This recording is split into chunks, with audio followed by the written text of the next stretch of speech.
வணக்கம். இன்னைக்கு நம்ம பார்க்க போகிற டாபிக் மனதிற்கு இதம்ங்கிற புக்கில் இருந்து ஆத்மாவும் ஆன்மாவும் பற்றி தான். ஆத்மா என்பது உயிர்களின் ஜீவனாக இருப்பது ஆகும். ஆன்மா என்பது இறைவன் தான் என்று நினைத்திருப்பது தான் ஆன்மா. இப்போ பரமாத்மாவாக என்னும் உள்ளது ஆகும்.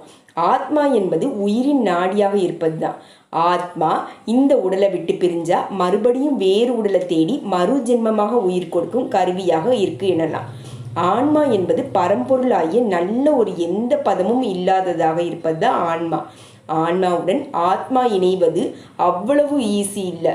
ஆனால் நம்ம ஆன்மாவை உள்ளன்புடன் வேண்டி தெரிஞ்சிட்டோன்னா பரமாத்மாவுடன் கலந்து நம்ம தர்க்கம் செய்யும் வேளையில் ஆன்மீகமான நல்ல சிந்தனை போதனைகள் அடைய பெற்றவர்களாக நம்ம மாறுவோம். அந்த பரம தத்துவத்தை தெரிஞ்சிட்டோன்னா சித்தமான அந்த சித்துக்கள் அடையப்படுவராக மனிதனும் தெய்வ மகான்களாக ஆவாங்க. ஆத்மாவை பற்றி தெரிஞ்சுன்னா எந்த வழி நல்ல வழி என்பதை தெரிஞ்சுட்டு நம்ம மனமான ஆத்மாவை கேள்வி கேட்டு அதன் பதில் வியக்கத்தக்க வகையில் இருக்கும். அற்புதமான எழுச்சியில பல எண்ண அலைகளால சூழப்பட்டு ஆச்சரியமான நல்ல சிந்தனைகள் எல்லாமே நல்ல கற்பனைக்கு எட்டாத ஒரு பரிவட்டமான கிரீட மகுடம் தரித்த பிரமிப்பு ஏற்படும். ஆமா, அது ஆன்மாவின் ஆத்மா கலந்த ஒரு தெய்வீக நற்குணங்களாக வெளிப்பாடுதான். நமக்கும் அதே போல ஒரு சக்தியின் இயக்கமாகவும் நம்மை இயக்க வைக்கும் அதி அற்புதமான கருவியாக நம்ம இருக்கிறோம் என்பதை ஆத்மா உணர்த்துவதாக எனக்கு கிடைத்த வரப்பிரசாதமாக இதை ஏற்று அந்த பரம தத்துவத்தை தெரிவித்த அடியேனின் மனமான தெய்வீக அருள் கிடைக்க அடியேனை ஆசிர்வதிக்கும் என் அன்பு ஆத்மாவிற்கும் திருப்பாதம் பணிஞ்சு இன்னும் மேலும் மேலும் இந்த அற்புதமான நல் விஷயமான எண்ண அலைகளை கடல் கடந்து கரைக்கும் வரும் அலைகள் போல அடித்து உடைக்கும் விதமா அமைய பெற்ற பாக்கியமாக அடியேனின் அன்பு காணிக்கை என்ன என்று புரியல.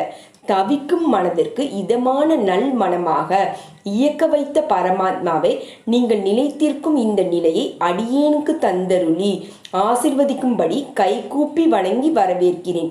என் ஜீவன் நிலையாக இருக்க அருள் தரும் பொருட்டு தங்களை நாடி என்றும் நிலைமாறாத எண்ணங்களை தருவீராக. இதுவாக என் மனம் நிலைமாறாமல் தடுமாறாமல் இருக்க என்றும் ஆத்மாவிற்கும் அன்பான வேண்டுகோள் ஆகும். பரமாத்மாவே, இந்த ஜீவன் ஆத்மாவிடம் என்ன உள்ளது என்று எனக்கு தெரியாம என் எழுதுகோள் கொண்டு இயக்க வைத்த அந்த அற்புதமான ஆற்றலை எண்ணி வியப்பாக உள்ளதாக எனக்கு தெரியுது.